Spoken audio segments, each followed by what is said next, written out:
अस्सलामुअलैकुम। MGT 201 financial management की first GDP जो कि फॉल 2021 की है, उसका सॉल्यूशन आज हम इस वीडियो में देखेंगे। तो अगर आप मेरे चैनल पर नए हैं तो मेरे चैनल को सब्सक्राइब करें और बेल के आइकन पर क्लिक करें। सबसे पहले हम जीडीपी को देखेंगे कि कौन सा क्वेश्चन है।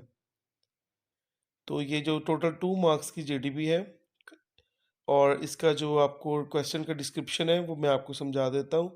वो क्या है कि फाइनेंशियल एनालिसिस जो है वो फाइनेंशियल मैनेजमेंट की फंक्शंस में से एक है और ये आपको कंपनी की परफॉर्मेंस को डिसाइड करने में हेल्प करता है और बेस्ड ऑन कंपैरिजन दूसरों से कंपेयर करने के बाद among various ratio analysis liquidity analysis allow companies to analyse their ability to manage short term obligations जो कि लिक्विडिटी रेशियो एनालिसिस है वो आपको बहुत ज़्यादा हेल्प करता है कि शॉर्ट टर्म ऑब्लिगेशंस जो है उनको हम किस तरह से मैनेज करेंगे।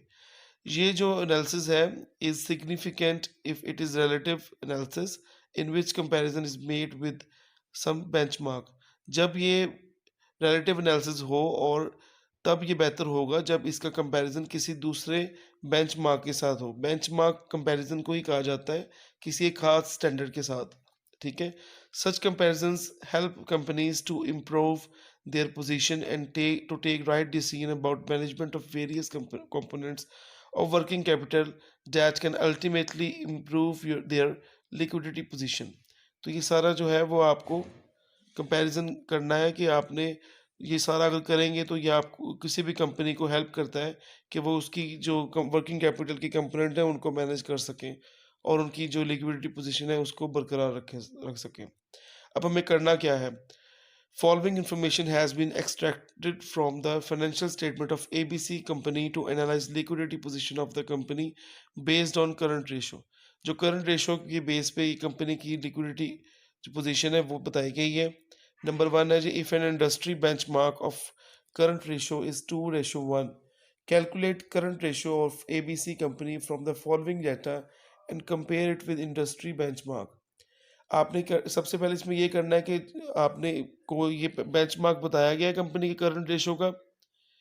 ठीक है, तो आपने कैलकुलेट इसकी जो करंट रेशो को कैलकुलेट करना है इस जो डाटा है इससे, जो ये सारा बताया गया कैश है, फिक्स एसेट्स है, ये सारे वो हम इसकी सोल्यूशन में देखते हैं। नंबर 2 पे ये क्या है जी, calculate current ratio if company has decided to use ₹2 lakh to pay off short term debts. अगर कंपनी डिसाइड कर ले कि वो जो 2 लाख अपने डेट को पे कर देगी, शॉर्ट टर्म डेट्स को, तो discuss whether company's decision to pay off short term debt with cash is right to improve the liquidity position, why और व्हाई नॉट।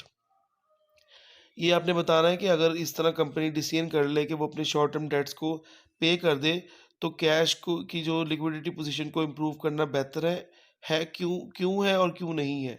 आपने 2 रीजंस देनी है। और for details of liquidity ratio, आप अगर liquidity ratio की मज़ीद डिटेल्स देखना चाहते हैं तो इन लिंक्स पे क्लिक करके आप इसकी मज़ीद डिटेल देख सकते हैं। एक और आपने बात कि calculation of current ratio in both cases is mandatory as working carriers marks. आपने भी एक बात याद रखनी है कि दोनों जो आपके क्वेश्चन है इनमें आपने जो वर्किंग करंट रेशो को लाजमी कैलकुलेट करना है। MGT 201 की जीडीपी का सोल्यूशन मैं शेयर करने लगा हूँ। आप लोगों ने इस चीज़ का ख्याल रखना है कि आपने एज इट इज़ बिल्कुल नहीं लिखना, क्योंकि यूनिवर्सिटी की तरफ से काफ़ी सख्ती कर दी गई है। चलिए जी सोल्यूशन देखते हैं। बेंचमार्क जो कंपनी का था वो था 2:1। ठीक है, अब हमने कैलकुलेट करनी है करंट रेशो जो कि current assets over current liabilities के इक्वल होती है। जबकि जो करंट एसेट्स हैं वो हमारे कौन कौन से हैं, उसमें आता है जी कैश, इन्वेंट्री, एक्रूड जो रिसीवेबल्स और मार्केटेबल सिक्योरिटीज़, ये इसके अंदर आएंगी करंट एसेट्स के अंदर, बाकी नहीं आएंगी। तो इनको अगर हम सबकी वैल्यूज़ को प्लस करें तो वो 8,50,000 बनती हैं। उसके बाद में आए जी देखते हैं करंट लायबिलिटीज़ को, तो उसमें अकाउंट पेएबल्स आएंगे, शॉर्ट टर्म डेट्स आएंगे और अक्रूवल्स आएंगे। इनको अगर हम जमा करें तो वो 5 लाख बनता है। तो करंट रेशो कैसे निकलेगी, जो उसकी करंट एसेट्स की जो वैल्यू है उसको डिवाइड करना है करंट लायबिलिटीज़ पे, तो वो की आएगी 1.7/1, मतलब 1.7:1, जो कि कम है बेंचमार्क से। उसके बाद में अब जो दूसरा उसका क्वेश्चन था वो क्या था कि अगर कंपनी अपने शॉर्ट टर्म डेट्स को पे ऑफ कर दे, वो 2 लाख के शॉर्ट टर्म डेट्स को पे करे, तो अब क्या करेंगे? आपने एक बात याद रखनी है कि आपने अगर शॉर्ट टर्म डेट को पे करना है तो कैश को में से भी आपने 2 लाख को निकालना है, ठीक है?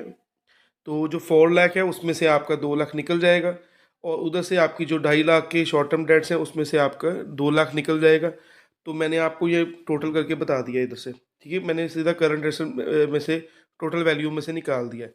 पर मैं ये सिर्फ जो मैंने आपको बताया वो समझाने के लिए बताया। जो पहले वैल्यू थी 8.5 लाख उसमें से 2 लाख निकाला तो वो 6,50,000 बन गया और करंट लायबिलिटीज़ जो हैं वो 5 लाख में से 2 लाख निकाली तो 3 लाख बन गया। अब इनको फिर दोबारा कैलकुलेट करंट रेशो करें तो वो क्या आएगी 2.1 रेशो 1, ठीक है? ये बेंचमार्क से हायर है तो ये बहुत अच्छी बात है कि कंपनी अपने शॉर्ट टर्म डेट्स को पे करे ताकि वो एक अच्छी अपनी लिक्विडिटी रेशो में जा सके। उम्मीद है आपको इसका सॉल्यूशन समझ आया होगा। वीडियो को लाइक कीजिएगा, शेयर कीजिएगा और मेरे चैनल को सब्सक्राइब करें। Thank you. अल्लाह हाफ़िज़।